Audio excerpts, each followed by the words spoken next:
riding moment tayo ngayon, no? Mga ka-motor addict.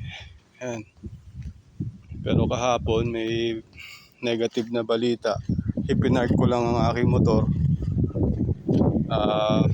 Pagbalik ko, ayun, may mga gas-gas na. Ito, may gas-gas. Gas-gas. Yan.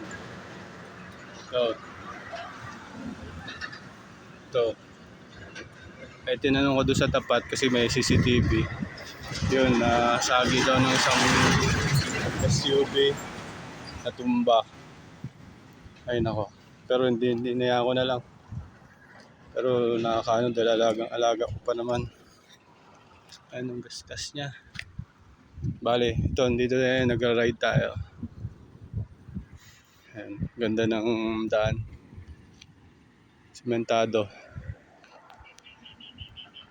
Dito muna tayo mga motor addict. Next time ulit.